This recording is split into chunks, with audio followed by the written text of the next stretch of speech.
السلام علیکم ورحمۃ اللہ تعالی وبرکاتہ۔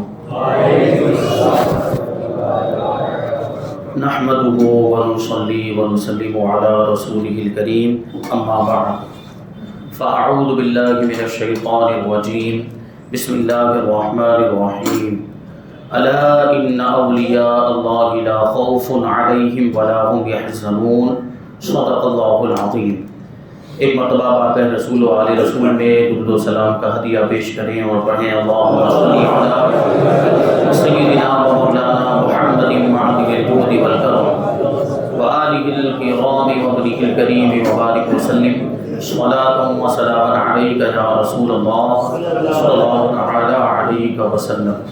عزیزان ملت اسلامیہ، آج انشاءاللہ تبارک و تعالی تاریخ السلطنت اشرف زمانہ حضرت سلطان مخدوم اشرف جہانگیر سمنانی رحمۃ اللہ تعالی علیہ کا تذکرہ ہوگا، اور الحمدللہ ہم 2 سال سے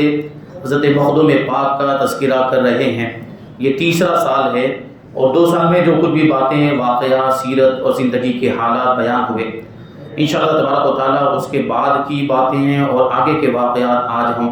شامل کرنے کی کوشش کریں گے، سعادت حاصل کریں گے۔ اللہ تبارک و تعالی حضور مخدوم پاک رحمۃ اللہ تعالی علیہ کے فیوز و برکات سے ہم سب کو مالا مال فرمائے۔ تو پہلے مختصر طور پر جو واقعات اور جو زندگی کے حالات 2 سال میں بیان ہوئے، ہم اس کو جلدی بیان کرتے ہیں تاکہ کڑی سے کڑی مل جائے، آگے کی باتیں سمجھنے میں آپ کو آسانی ہو۔ سلطان مخدوم اشرف جہانگیر سمنانی رحمۃ اللہ تعالی علیہ کے تعلق سے یہ بیان ہوا کہ آپ بڑی دعاؤں کے بعد پیدا ہوئے۔ آپ سلطان ابراہیم سے جو سمنان کے بادشاہ تھے، ان کے صاحبزادے، اور ان کے یہاں لڑکیاں تو تھی لیکن لڑکا کوئی نہیں تھا۔ آپ کی والدہ ماجدہ رات بھر عبادت کرتی اور دعائیں کرتی تھی۔ آخرکار ایک لڑکا پیدا ہوا جن کا نام اشرف رکھا گیا، اور آپ جو ہے اپنے والد ماجد کے بعد تخت شاہی پر رونق افروز ہوئے، لیکن اللہ تبارک و تعالیٰ نے آپ کو سروں پر حکومت کرنے کے لیے پیدا نہیں کیا تھا، بلکہ آپ کو دلوں پر حکومت کرنے کے لیے پیدا کیا۔ آپ کو دنیا کی حکومت کا بادشاہ نہیں بنایا تھا، بلکہ آپ کو روحانیت اور ولایت کا بادشاہ بنایا تھا۔ اس لیے آپ نے بادشاہت کو ٹھوکر مار دی، سلطنت کو ٹھوکر مار دی، اور ہندوستان کی طرف روانہ ہوئے، ہندوستان تشریف لائے۔ راستے میں جو کچھ واقعات ہوئے وہ بیان کیے گئے۔ گروپ کے اندر وہ دونوں جو کلپ ہے، آڈیو کلپ جو ڈالی گئی ہے، اس میں آپ سماعت کر سکتے ہیں، تفصیل کے ساتھ اس میں بیان کیا گیا کہ یہ پورا جو ہندوستان کا سفر ہے، اس میں کیسے کیسے واقعات پیش آئے۔ مخدوم پاک رحمۃ اللہ تعالی علیہ دہلی تشریف لائے، دہلی سے بہار شریف تشریف لے گئے، وہاں سے پنڈوا شریف پیر و مرشد کی بارگاہ میں حاضر ہوئے، مرید ہوئے، حلقہ ارادت میں شامل ہوئے، فیوز و برکات حاصل کیے، خرقہ اور خلافت سے نوازے گئے، اور پھر اس کے بعد پیر و مرشد کا ہی حکم ہوا کہ کچوچا شریف کی طرف، جون پور کی طرف روانہ ہونا ہے۔ چنانچہ پیر و مرشد کی بارگاہ میں تقریباً 12 سال تک رہنے کے بعد جو آخری ملاقات تھی وہ مسلسل 4 سال کی ملاقات تھی، ورنہ تو ویسے مخدوم پاک رحمۃ اللہ تعالی علیہ نے اپنے پیر و مرشد سے 12 سال تک بارگاہ میں رہ کر فیض حاصل کیا۔ پھر پیر و مرشد کا حکم ہوا، حضرت مخدوم علاء الحق پنڈوی رحمۃ اللہ تعالی علیہ، ان کا حکم ہوا کہ جون پور کی طرف جانا ہے، تو مخدوم پاک رحمۃ اللہ تعالی علیہ جون پور کی طرف روانہ ہو گئے، اور جون پور کے اطراف میں ایک علاقہ ہے جس کا نام ہے ظفر آباد۔ وہاں پر آنے کے بعد آپ نے ایک مسجد میں، مسجد ظفر خان میں آپ نے قیام کیا۔ وہاں پر پھر وہ جانوروں کو باندھنے والا واقعہ پیش آیا، اور اسی ظفر آباد میں وہ جنازہ پڑھانے والا واقعہ پیش آیا کہ وہ بھانڈ قسم کے لوگ، مسخرے قسم کے لوگ، یہ مذاق اڑانے کے لیے اور مخدوم پاک کو آزمانے کے لیے ایک شخص کو جنازے میں لیٹا کر، زندہ آدمی کو جنازے میں لیٹا کر مخدوم پاک کی بارگاہ میں لے کر آئے تھے، اور وہ پھر مردہ ہو گیا تھا۔ وہ واقعہ بیان کیا گیا، یہی ظفر آباد ہے، اور اسی ظفر آباد میں ایک اللہ کے دوسرے ولی رہتے تھے جن کا نام تھا حضرت چراغ ہند رحمۃ اللہ تعالی علیہ۔ اب مخدوم پاک رحمۃ اللہ تعالی جب ظفر آباد میں آئے اور یہ سارے واقعات پیش آئے تو بڑی شہرت ہو گئی، اور آپ کا بڑا چرچا ہو گیا شہر کے اندر، اور یہ شان و شوکت حضرت چراغ ہند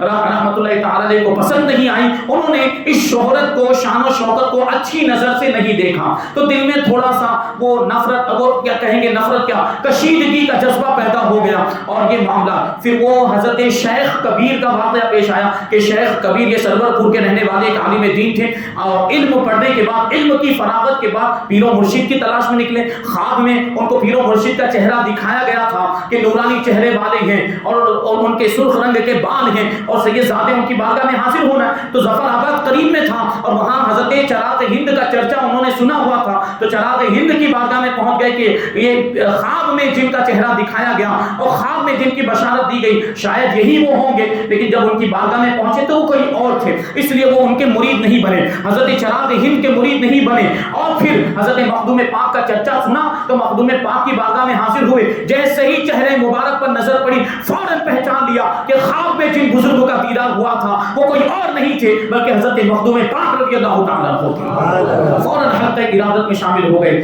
اور لوگوں نے مبارکبادیاں دی، جو بھی حاضرین تھے حضرت مولانا شیخ کبیر کو لوگوں نے مبارکبادیاں دی، اور پھر جو ہے یہ خبر پورے شہر کے اندر مشہور ہو گئی، اور یہ خبر پہنچتے پہنچتے کہ مولانا شیخ کبیر حضرت مخدوم پاک کے مرید بن گئے، یہ خبر حضرت چراغ ہند کو بھی پہنچی، تو چراغ ہند بڑے ناراض ہوئے کہ یہ مولانا کبیر کل میرے پاس آئے تھے، میرا مرید بننے کے لیے آئے تھے اور میرا مرید نہیں بنے، اور جا کر ان کے سلسلے میں داخل ہو گئے۔ تو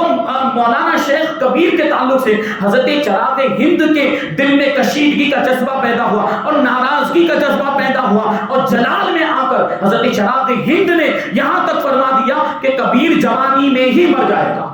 اب اللہ کے ولیوں کی زبان سے جو الفاظ نکلتے ہیں پھر ویسا ہی ہو جاتا ہے، اللہ تبارک و تعالیٰ ویسا ہی کر دیتا۔ تو حضرت چراغ ہند بھی ولی، یہ کچھ معاملات ہیں معاصرانہ چشمہ کی وجہ سے حضرت چراغ ہند نے کیا فرما دیا، شیخ کبیر کے بارے میں یہاں تک فرما دیا کہ کبیر جوانی میں ہی مر جائے گا، کیونکہ کبیر کا معنی ہوتا ہے بڑا مرتبے کے اعتبار سے بھی ہو سکتا ہے، بڑا عمر کے اعتبار سے بھی ہو سکتا ہے، تو اس اعتبار سے فرماتے ہیں کہ کبیر اگرچہ اس کا نام ہے لیکن وہ تو جوانی میں ہی مر جائے گا۔ اب یہ بات جو ہے حضرت شیخ کبیر کو پتہ چل گئی کہ جلال میں انہوں نے یہ بات کہہ دی ہے حضرت چراغ ہند نے، اور حضرت مخدوم پاک رضی اللہ تعالیٰ عنہ کو بھی اس کی اطلاع ہو گئی، تو آپ نے شیخ کبیر سے ارشاد فرمایا کہ کبیر فرزند گھبرانے کی ضرورت نہیں ہے، ڈرو نہیں، تم بزرگ اور بوڑھے ہو کر مرو گے، ضعیف ہو کر مرو گے، یہ فرما دیا، اور تم جو کچھ بھی چراغ ہند کے بارے میں کہو گے وہ خود اس میں مبتلا ہو جائیں گے۔ تو حضرت شیخ کبیر کہتے ہیں کہ میں ان کے بارے میں تو کیا کہوں، بس اتنا ہے کہ جو بات انہوں نے میرے لیے کہی وہ انہی کو نصیب ہو جائے، یعنی انہوں نے جو میرے بارے میں یہ کہا کہ میں جوانی میں مر جاؤں گا، یہ بس ان کو نصیب ہو جائے جو میرے بارے میں انہوں نے کہا ہے۔ تو یہ جو ادب تھا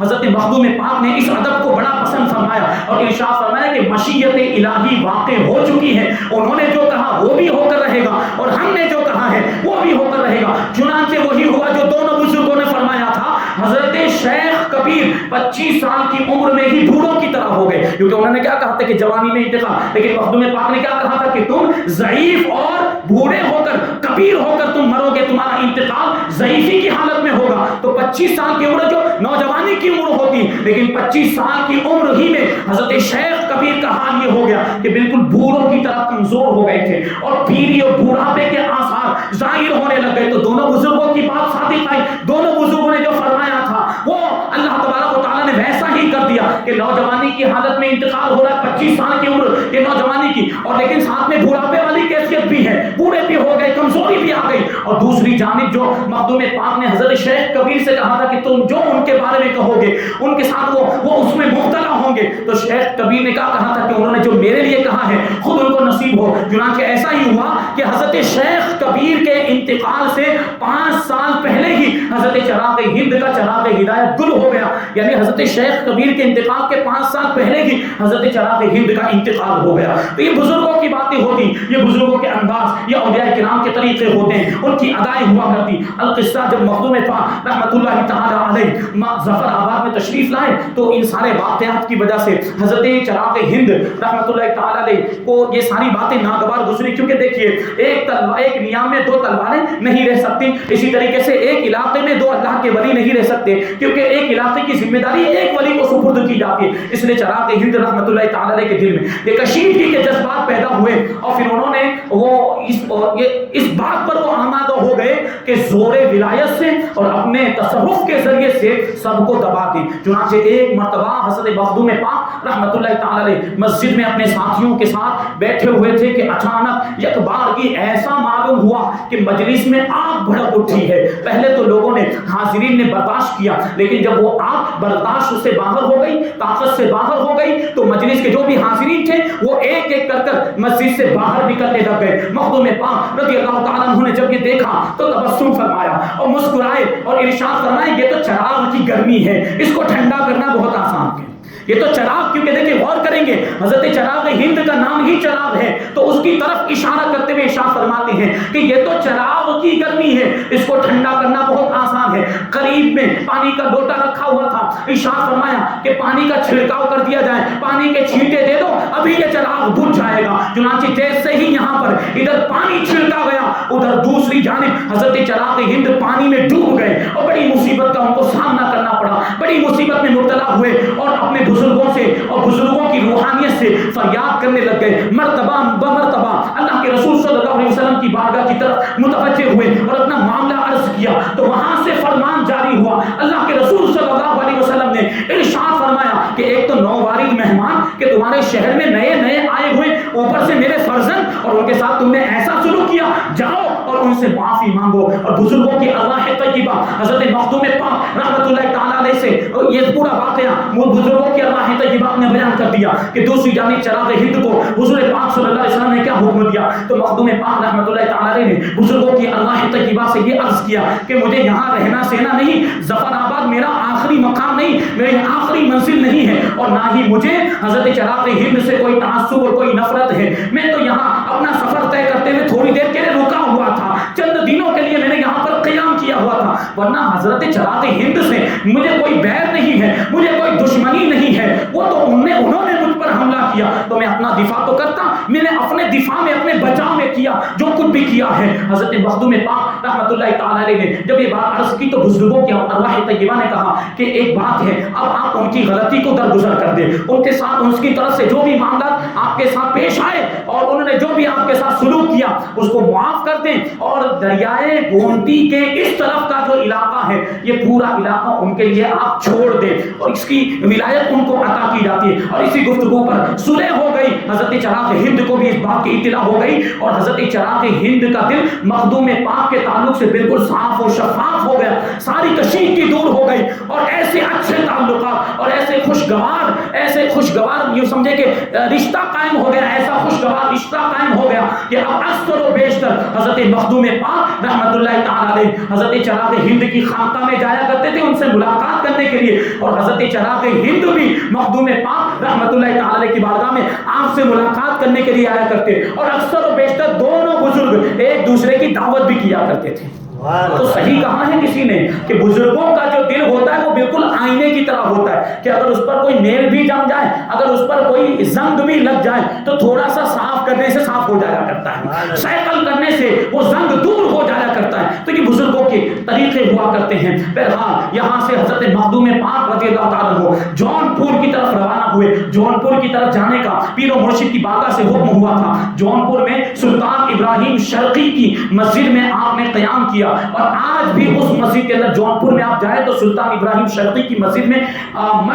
شمال کی جانب یعنی دکھن کی جانب آج بھی مخدوم پاک کا چلہ خانہ بنا ہوا ہے، کیونکہ اسی مسجد میں آپ نے قیام کیا تھا۔ جب سلطان ابراہیم شرقی کو پتا چلا کہ مخدوم پاک جون پور میں تشریف لائے ہیں تو اس کو زیارت کا شوق پیدا ہوا، ملاقات کا شوق پیدا ہوا۔ اس نے اپنے درباریوں سے کہا کہ میں حضرت مخدوم پاک رحمۃ اللہ تعالی سے ملاقات کرنا چاہتا ہوں، ان کی زیارت کا مشتاق ہوں۔ تو اس وقت دربار میں ملک العلماء قاضی شہاب الدین دولت آبادی رحمۃ اللہ تعالی علیہ بھی موجود تھے۔ تو انہوں نے بادشاہ سے کہا کہ ڈائریکٹ چلے جانا مناسب نہیں، نووارد بزرگ ان کے بارے میں نے سنا ہے کہ وہ سادات کے گھرانے سے تعلق رکھتے ہیں اور اللہ کے ولی کامل ہیں، تو آپ پہلے نہ جائیں، میں جاتا ہوں پہلے ملاقات کرنے کے لیے، اور ان کی بارگاہ سے ان کے بارگاہ کے طور طریقے دیکھ کر آتا ہوں، حاضری کا کیا طریقہ اور کیا رنگ ڈھنگ ہے، کیسے لوگ حاضر ہوا کرتے ہیں، میں دیکھ کر آتا ہوں، پھر شاہی سواری جائے، یہ مشورہ دیا۔ تو سلطان نے اس مشورے کو بڑا پسند کیا اور کہا کہ ٹھیک ہے پہلے آپ جائیے اور آپ ملاقات کر کے آئیے۔ حضرت مخدوم پاک رحمۃ اللہ تعالی علیہ اس وقت ظہر کی نماز سے فارغ ہونے کے بعد اہل علم کے مجمع کے اندر تشریف فرما تھے، جلوہ افروز تھے کہ دور سے حضرت قاضی شہاب الدین آتے ہوئے نظر آئے۔ تو حضرت مخدوم پاک رحمۃ اللہ تعالی علیہ نے حاضرین سے پوچھا کہ یہ کون صاحب ہیں جو تشریف لا رہے ہیں؟ تو لوگوں نے بتایا کہ یہ ملک العلماء قاضی شہاب الدین دولت آبادی رحمۃ اللہ تعالی علیہ بہت بڑے عالم دین ہیں اور تمام علوم و فنون میں پوری مہارت رکھتے ہیں. اب جب یہ وہاں سے ملاقات کرنے کے لیے جب قریب پہنچے تو انہوں نے بھی بارگاہ کا ادب اور اس کا بڑا لحاظ کیا, بارگاہ کے آداب کا بڑا لحاظ کیا اور دور ہی سے سواری سے نیچے اتر گئے. ادب کا تقاضا پورا کرتے ہوئے حضرت ملک العلماء قاضی شہاب الدین دور ہی سے اپنی سواری سے اتر گئے. سواری کو مسجد تک لے کر نہیں گئے بلکہ وہاں پیدل چلتے ہوئے حضرت مخدوم پاک رحمۃ اللہ تعالی علیہ کی بارگاہ میں پہنچے. تو حضرت مخدوم پاک نے بھی ان کے اس طریقے کو پسند کیا اور مخدوم پاک رحمۃ اللہ تعالی علیہ خود چند قدم چل کے ان کا استقبال کرنے کے لیے تشریف لائے, ان کا استقبال کیا اور ان سے ملاقات کی. حضرت قاضی شہاب الدین کے ساتھ کچھ مولوی بھی اس سفر کے اندر تشریف لائے ہوئے تھے اور وہ طالب علم تھے, ابھی علم حاصل کر رہے تھے, اس مرتبے پر نہیں پہنچے تھے. اس لیے قاضی شہاب الدین نے پہلے ہی سے اپنے ساتھ میں جو طلبہ موجود تھے, جو مولوی حضرات موجود تھے, ان کو پہلے ہی سے یہ نصیحت کر دی تھی کہ خبردار ایک ولی کی بارگاہ میں ہم حاضر ہو رہے ہیں تو اپنی زبان کو سنبھال کر رکھنا, وہاں خاموش رہنا, اپنی مولویت اور اپنی قابلیت وہاں پر مت جتانا اور وہاں اپنی مولویت کے جلوے مت دکھانا. یہ اللہ کے ولی کی بارگاہ, ہم ایسے سید کی بارگاہ میں حاضر ہو رہے ہیں جن کی پیشانی سے ولایت کا نور ظاہر ہوتا ہے. سبحان اللہ, سبحان اللہ. یہ حضرت قاضی شہاب الدین نے پہلے ہی اپنے ساتھیوں کو جو مولوی حضرات تھے ان کو پہلے ہی نصیحت کر دی تھی, لیکن جب بارگاہ میں پہنچے تو یہ مولوی حضرات کروٹیں لینے لگ گئے اور کچھ کہنا چاہتے تھے, بار بار بے چینی اور بے قراری کی کیفیت, بار بار کچھ کہنا چاہتے تھے لیکن حضرت قاضی شہاب الدین کے ڈر سے رک جاتے تھے, خاموش ہو جاتے تھے. حضرت مخدوم پاک رحمۃ اللہ تعالی علیہ کی بارگاہ میں اس وقت ایک اللہ کے دوسرے ولی حضرت شیخ ابو الوفا خوارزمی رحمۃ اللہ تعالی علیہ بھی موجود تھے. انہوں نے مولوی حضرات کے دل کی کیفیت کو اپنے کشف کے ذریعے معلوم کر لیا, اپنی کرامت کے ذریعے سے معلوم کر لیا کہ ان کے دلوں میں بہت سارے سوالات اٹھ رہے ہیں اور ان کے دل میں بہت سے شکوک اور شبہات پیدا ہو رہے ہیں. تو حضرت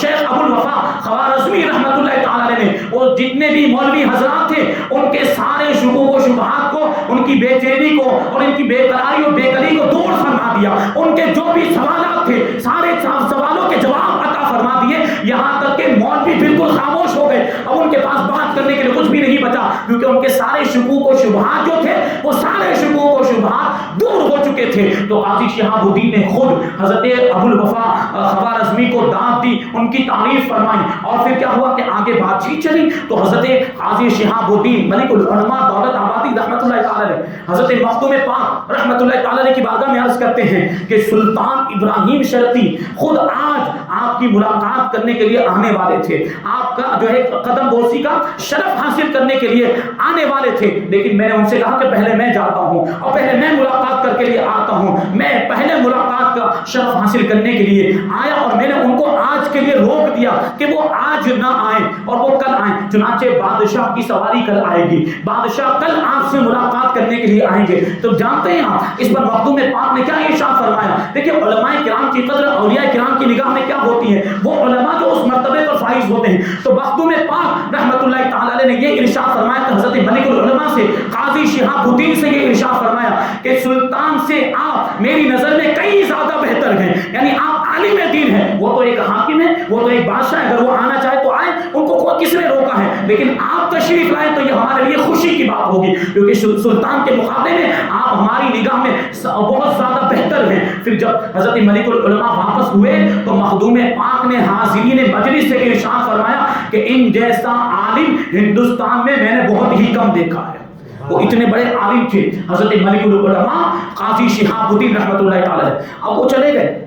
اور سلطان کو جانے کے بعد پوری کیفیت بیان کی کہ مخدوم پاک رحمۃ اللہ تعالی کی بارگاہ میں ہو کر آئے, وہاں کے طور طریقے اور آداب اور کیسے حاضر ہوتے ہیں, یہ سب باتیں معلوم کر کے اور بادشاہ کو بتا دیا. اب دوسرے دن بادشاہ نے پورا قافلہ تیار کیا اور بادشاہ روانہ ہوا حضرت مخدوم پاک رحمۃ اللہ تعالی علیہ کی ملاقات کرنے کے لیے. سلطان ابراہیم شرقی اپنے ساتھ اپنے شہزادوں کو بھی لے لیا, اپنی فوج کو بھی لے لیا, اتنی بڑی فوج اور اتنے سارے سپاہی, سارے لشکری, اب یہ پورا قافلہ مخدوم پاک رحمۃ اللہ تعالی علیہ کی ملاقات کے لیے اور آپ کی زیارت کرنے کے لیے روانہ ہوا. جب مسجد کے قریب پہنچے تو حضرت قاضی شہاب الدین رحمۃ اللہ تعالی علیہ نے ارشاد فرمایا کہ اتنے بڑے مجمع کے ساتھ دربار ولایت میں حاضر ہونا ٹھیک معلوم نہیں ہوتا, کیونکہ وہاں یہ ساری چیزیں اور یہ سب جلوے دکھانے کی ضرورت نہیں, یہ تام جھام دکھانے کی ضرورت نہیں. یہ اللہ کے ولی کی بارگاہ, ان کو ان ساری چیزوں کی حاجت ہی نہیں ہوتی اور ان کی وجہ سے ان پر کوئی روب اور دبدبہ بھی پڑنے والا نہیں ہے. وہ تو ولایت کے تاجدار ہوتے ہیں, وہ دنیا کے بادشاہوں سے گھبراتے بھی نہیں، وہ ڈرتے بھی نہیں ہیں، تو ان کو ان ساری چیزوں کی ضرورت نہیں، دربار کے آداب کا تقاضا پورا کریں،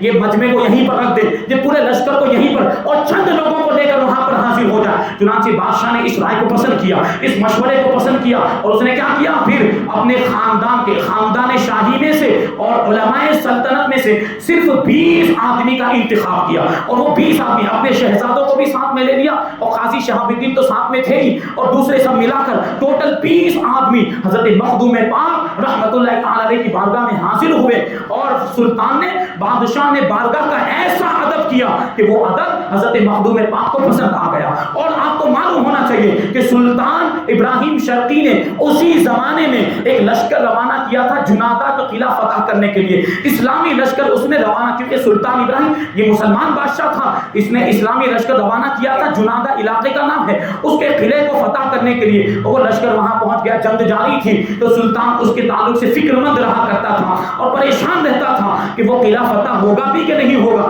اب جب کہ وہ مخدوم پاک رحمت اللہ تعالی علیہ کی بارگاہ میں حاضر ہوا تو اپنے دل ہی دل میں سوچنے لگ گیا، دل ہی دل میں اس کو خیال آیا کہ کاش کہ حضرت مخدوم پاک رحمت اللہ تعالی علیہ کی ولایت سے مجھے مدد مل جاتی اور جنادہ کا قلعہ فتح ہو جاتا۔ مخدوم پاک رحمت اللہ تعالی علیہ نے اس کے دل کی حالت کو جان لیا، اس نے دل میں سوچا تھا، زبان سے بیان بھی نہیں کیا تھا، مخدوم پاک نے اس کے دل کے خیال کو بھی جان لیا اور ارشاد فرمایا، اس کی جو عقیدت تھی اس عقیدت کو پسند فرماتے ہوئے ارشاد فرمایا کہ اگر تمہارا عقیدہ مضبوط ہو اور یقین تمہارا کامل ہو تو تمہیں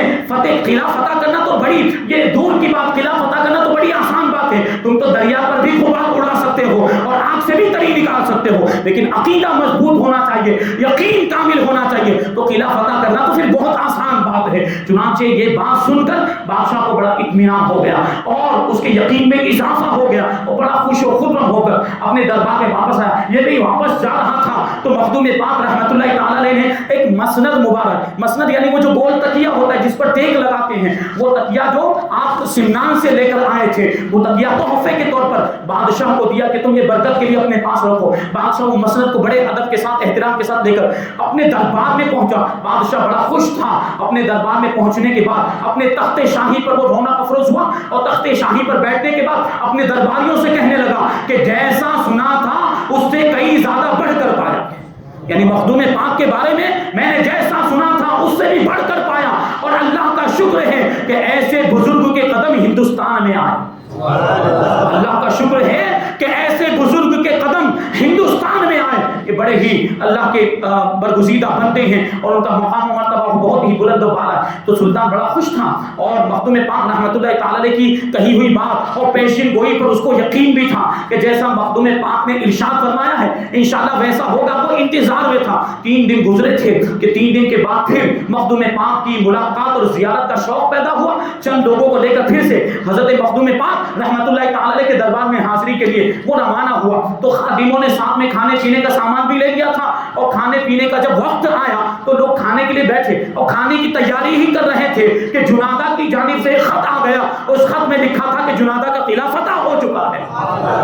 اب لوگوں نے مبارکبادیاں دینا شروع کر دیا، کس کو؟ بادشاہ کو لوگ مبارکبادی دے رہے کہ بادشاہ کو مبارک ہو کہ جنادہ کا قلعہ فتح ہو گیا۔ تو بادشاہ کیا کہتا ہے؟ مجھے مبارک نہ ہو، مخدوم پاک کو مبارک ہو کہ ان کی دعا کی برکت سے قلعہ فتح ہوا ہے اور ان کی ہمت ولایت اور زور ولایت کی وجہ سے یہ قلعہ فتح ہوا ہے۔ یہ اتنا عقیدہ اس کا مضبوط ہو گیا تھا مخدوم پاک رحمت اللہ تعالی کے تعلق سے۔ اب اس نے جا کر مخدوم پاک رحمت اللہ تعالی کی بارگاہ میں ساری باتیں عرض کی، اس کی عقیدت پہلے کے مقابلے میں ہزاروں گنا بڑھ چکی تھی۔ اب وہ عرض کرتا ہے، بادشاہ سوچے اپنے وقت کا بادشاہ حضرت مخدوم پاک رحمت اللہ تعالی کی بارگاہ میں عرض کرتا ہے کہ میں تو حضرت میر کا مرید ہو چکا ہوں، یعنی حضرت مخدوم جہانیہ جہاں گشت رحمت اللہ تعالی کا مرید ہو چکا ہوں، لیکن یہ میرے جتنے بھی لڑکے ہیں ہر لڑکے کو آپ اپنا ہی مرید بنائیں، میں کسی اور کا مرید نہیں بناؤں گا ان کو۔ چنانچہ جتنے بھی وہاں پر وہ بادشاہ کے شہزادے موجود تھے اس میں سے اسی وقت 2 یا 3 شہزادے اسی وقت مخدوم پاک رضی اللہ تعالیٰ عنہ کے مرید بنے اور سلسلہ اشرفیہ میں داخل ہو گئے۔ تو وہ بادشاہ نے اپنے بیٹوں کو حضرت مخدوم پاک کا مرید بنایا۔ اب بادشاہ حضرت مخدوم پاک کی بارگاہ میں عرض کرتا ہے کہ کچھ نذرانہ قبول فرمائیں، کہ بادشاہوں کے معاملات کے ان کے پاس دولت کی کمی نہیں ہوتی، ان کے پاس تو خزانے بھرے ہوئے ہوتے، تو تو مخدوم پاک رحمۃ اللہ تعالی علیہ کی بارگاہ میں اس نے نذر پیش کی، نذرانہ پیش کیا کہ یہ کچھ قبول فرمائے، سونا چاندی وغیرہ، لیکن اللہ والوں کو یہ دنیا کی دولت کی کیا ضرورت، اللہ والوں کے پاس تو روحانی دولت موجود ہوتی ہے اور اللہ کا دیدار کرتے رہتے ہیں، اس کے مقابلے میں یہ دنیا کی کوئی حیثیت نہیں ہے۔ مخدوم پاک نے قبول نہیں فرمایا کہ مجھے تمہارے نذر کی، تمہارے نذرانے، تمہارے ہدیے اور تمہارے تحفے کی کوئی ضرورت نہیں ہے۔ تو اس نے آخری خواہش ظاہر کی، بادشاہ نے کہا کہ میری آخری خواہش یہ ہے کہ آپ ہمیشہ کے لیے جون پور میں مقیم رہیں، یعنی آپ جون پور ہی کو اپنی آخری قیام گاہ بنا لیں، ہمیشہ کے لیے یہیں پر سکونت اختیار کریں۔ تو حضرت مخدوم پاک رحمۃ اللہ تعالی نے ارشاد فرمایا کہ یہ تو ناممکن ہے، ہمیں وہاں جانا ہے، ہمیں وہاں پہنچنا ہے جہاں جانے کے لیے ہمارے پیر و مرشد نے ہمیں حکم دیا ہے، لیکن ہاں اتنی بات ضرور ہے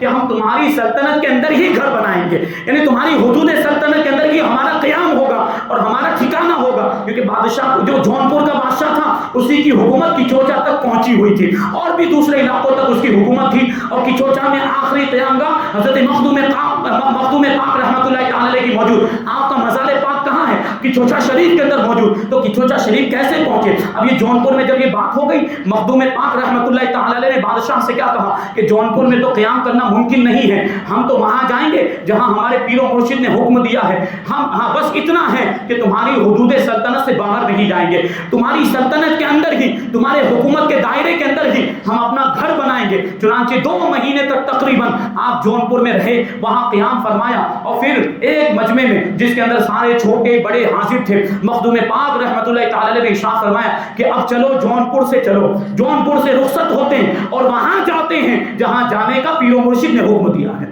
اور واقعہ یوں ہوا تھا کہ ایک مرتبہ پنڈوا شریف کے قیام کے دوران صبح کے وقت بڑے خوشگوار ماحول میں حضرت شیخ علاء الحق والدین پنڈوا شریف میں جن کا مزار جو بنگال کے اندر ہے، جو مخدوم پاک کے پیر و مرشد اور خود مخدوم پاک رحمۃ اللہ تعالی، یہ دونوں بزرگ صبح کے وقت بیٹھے ہوئے تھے اور معرفت کی باتیں ہو رہی تھی کہ اچانک پیر و مرشد نے ارشاد فرمایا کہ فرزند اشرف، تمہیں اپنی آخری قیام گاہ نظر آ رہی ہے؟ تمہیں اپنی قبر کی جگہ نظر آ رہی ہے؟ تمہیں اپنے مزار کی جگہ نظر آ رہی ہے؟ تو مخدوم پاک عرض کرتے ہیں کہ حضور آپ زیادہ دیکھنے والے ہیں، یعنی آپ کی نگاہ جہاں تک پہنچتی میری نہیں پہنچ رہی، آپ خود ہی ارشاد فرمائیں۔ تو مخدوم پاک کے پیر و مرشد نے ارشاد فرمایا کہ ایک گول تالاب ہے دائرے کی شکل میں، چاروں طرف تالاب ہے اور بیچ میں تل کی طرح ایک خشک جگہ موجود ہے، وہیں پر تمہارا مزار بنے گا۔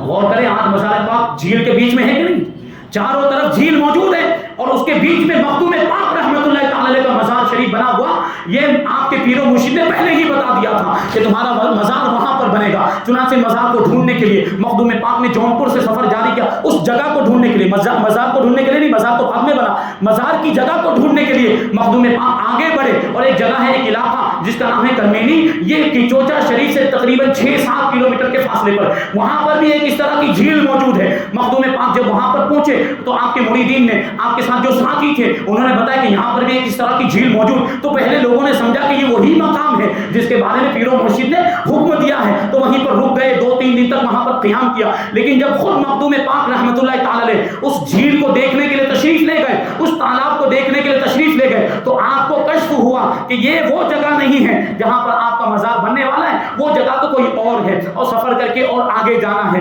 بہرحال اور باتیں ہیں۔ مخدوم پاک رحمۃ اللہ تعالی یہ مقام کرمینی سے سفر کر کے کچوچا شریف پہنچے، بیچ میں کیا کیا واقعات پیش آئے، اور کچوچا شریف پہنچنے کے بعد جو واقعات کا ایک سلسلہ ہے، انشاءاللہ تبارک و تعالیٰ ان کو آئندہ سال بیان کیا جائے گا۔ اللہ تبارک و تعالیٰ کی بارگاہ میں دعا ہے کہ جو کچھ بھی بیان ہوا اس پر ہم سب کو عمل کرنے کی توفیق عطا فرمائے، اور حضرت مخدوم پاک رحمۃ اللہ تعالی کے فیوز و برکات سے ہم سب کو مالا مال فرمائے، اور آپ کے صدقہ و طفیل میں ہمیں شریعت کا پابند بنائیں، نمازوں کا پابند بنائیں، ہمارے عقیدے کی سلامتی عطا فرمائیں، ہمارے ایمان کی سلامتی عطا فرمائیں، اور ایمان پر ہم سب کا خاتمہ فرمائے۔ وما علینا الا البلاغ۔